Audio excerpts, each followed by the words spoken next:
할렐루야. 한 주간의 삶도 주님의 날개 아래 평안하게 잘 지내셨습니까? 오늘 이렇게 주의 말씀을 인터넷으로 듣고 계시는 여러분 모두에게 하나님의 은총이 가득하기를 축복합니다. 오늘은 학개서 2장 1절부터 9절에 나오는 말씀이죠. 우리가 이 말씀을 통해 함께 은혜 누리기를 원합니다. 성경에서 성전은 크게 3번 지어집니다. 한 번은 솔로몬 왕이 지은 성전, 그리고 본문에 스룹바벨의 성전, 마지막이 헤롯 왕이 지은 성전이죠. 본문 스룹바벨의 성전은 그 이전 솔로몬 왕이 지은 성전과 비교할 때 너무나 작고 초라했습니다. 그러다 보니까 뭔가 부족한 듯한 이 성전의 모습에 실망한 사람도 생겨났습니다.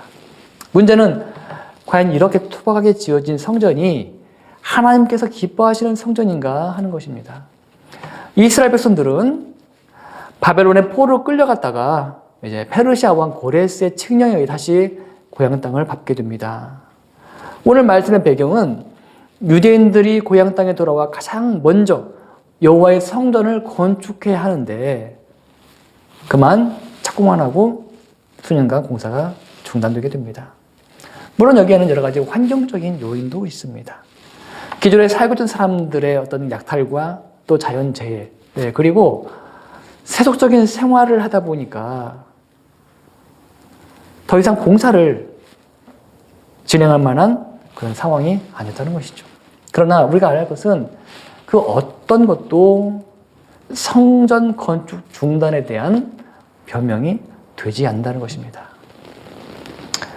15년 동안 이렇게 성전 건축이 중단되었는데 이제 학개 선지자가 이스라엘 백성들을 독려해서 성전을 건축하게 됩니다. 오늘 성전을 다시 건축한다는 것은 두 가지 영적인 의미가 있습니다. 하나는 신성한 국가를 재건한 것과 또 한 가지는 신앙의 회복입니다. 신성한 국가를 건설한다. 이것은 하나님이 주가 되시는 나라를 건설하겠다는 것이죠. 이것을 한 개인으로 볼 때 하나님을 주로 모심으로 각 사람의 신앙이 회복되는 것을 말합니다. 오늘 말씀에 나오는 학개 선지자에 대해서는 알려진 것이 그지 많지 않습니다. 그러나 그의 나이 80의 고령이라는 것과 그럼에도 불구하고 그의 설교에 온 유대인들이 감동하고 성전 건축을 다시 시작했다는 것입니다. 본문은 학개 선지자의 두 번째 설교입니다. 사실 많은 분들이 성전과 교회를 혼동합니다. 역사적인 사실을 고찰해 볼 때 성전으로 이름이 불려졌던 것은 솔로몬이 지은 성전이 처음입니다. 그렇지만 성전의 원형을 따져보면 모세가 광야에서 만든 성막을 예로 들 수 있습니다. 어쨌든 유다가 망하면서 이 솔로몬이 지은 성전도 함께 무너지게 됩니다. 그런데 이스라엘 백성들이 이제 바벨론의 포로로 끌려가게 되면서 무너진 성전은 더 이상 이들 신앙의 중심이 될 수 없다는 것입니다. 이스라엘 백성들이 바벨론의 포로로 끌려가고 이제 이들은 하나의 공동체를 만들어 생활하게 됩니다. 그리고 그 중심에는 회당이 있었습니다. 회당은 이스라엘 백성들의 종교 생활과 교육을 담당하던 곳이었는데 나중에 사도 바울은 이곳을 중심으로 말씀을 전하게 됩니다. 이 점에서 오늘날 교회의 모습과 과거 회당의 모습이 비슷한 점이 많습니다. 중요한 것은 오늘날 세상 어디에도 성경에 등장하는 이런 종류의 성전은 더 이상 존재하지 않는다는 사실입니다. 본문의 스룹바벨의 성전은 이전 솔로몬의 성전과 비교할 때 규모도 작고 장막도 없습니다. 게다가 화려한 장식만 없는 것이 아니죠. 옛날 성전에 있던 법궤나 스랍, 또 우림과 둠밈, 제단에 거룩한 불도 없습니다. 그러다 보니까 옛날에 솔로몬 성전을 보았던 사람들의 입에서 탄식이 흘러나오죠. 이게 무슨 성전이야? 이렇게 초라한 성전에 하나님의 영광이 있긴 하겠어? 지금 과거에 보았던 그 성전과 눈앞에 보이는 이 성전과 비교하니까 탄식이 흘러 나오는 거예요. 오늘 3절에 너희 가운데 남아있는 자 중에서 이 성전의 이전 영광을 본 자가 누구냐? 이제 이것이 너에게 어떻게 보이느냐? 이것이 너희 눈에 보잘것없지 아니하냐? 지금 눈앞에 있는 성전은 보잘것없어요. 그때 학개 선지자는 하나님 말씀을 이렇게 전합니다. 4절 말씀, 그러나 여호와가 이르노라 스룹바벨아 스스로 굳세게 할지어다. 여호사닥의 아들 대제사장 여호수아야 스스로 굳세게 할지어다. 여호와의 말이니라. 이 땅 모든 백성아 스스로 굳세게 하여 일할지어다. 내가 너희와 함께 하노라. 만군의 여호와의 말이니라. 뭐라고 말씀하셨습니까? 스스로 굳세게 할지어다. 내가 너희와 함께 하신다. 또 5절 말씀에는 너희가 애굽에서 나올 때에 내가 너희와 언약한 말과 나의 영이 계속하여 너희 가운데에 머물러 있나니 너희는 두려워하지 말지어다. 여기 머물러 있겠다 하는 이 말씀은 과거나 현재, 미래까지도 함께 하시겠다 하는 하나님의 언약입니다. 하나님께서 영원토록 하나님의 백성을 인도하시고 보호하시고 공급해 주시겠다는 말씀입니다. 그러니 두려워하지 말라는 것입니다. 포로에서 막 돌아온 이들에게 주어진 현실은 어떻습니까? 암담하기 그지없습니다.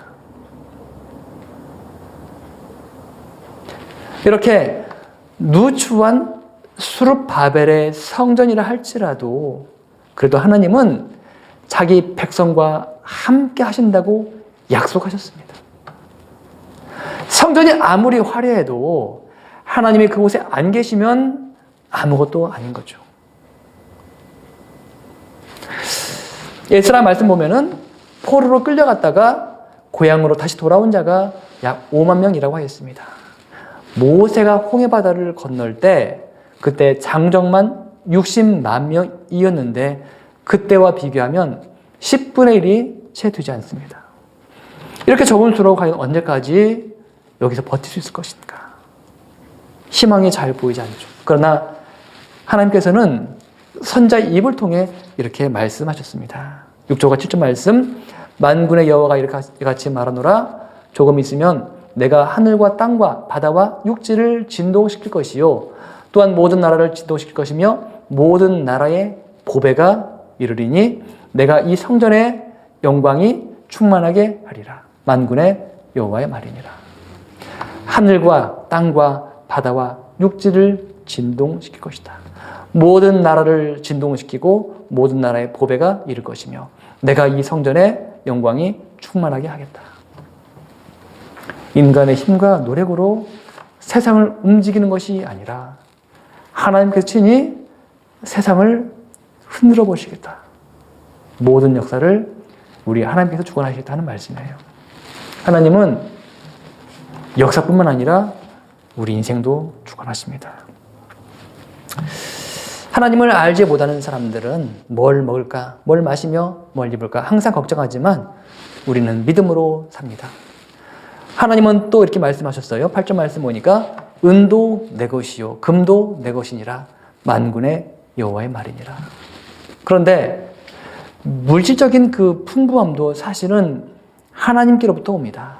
오늘 이 말씀은 그 어떤 물질보다도 하나님이야말로 가장 소중한 존재라는 것을 의미하고 있습니다.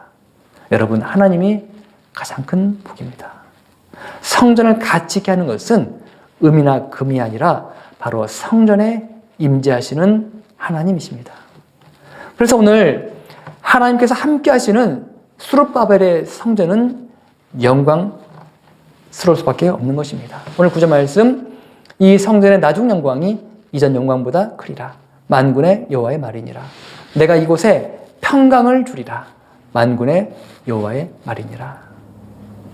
오늘 9절의 말씀은 궁극적으로 아버지의 독생자의 영광을 의미합니다. 그래서 오늘 말씀은 하나님의 영광을 바라는 모든 백성들에게 소망의 메시지입니다. 이 성전의 나중 영광이 이전 영광보다 크리라. 내가 이곳에 평강을 주리라. 여러분, 하나님의 영광을 누가 보겠습니까?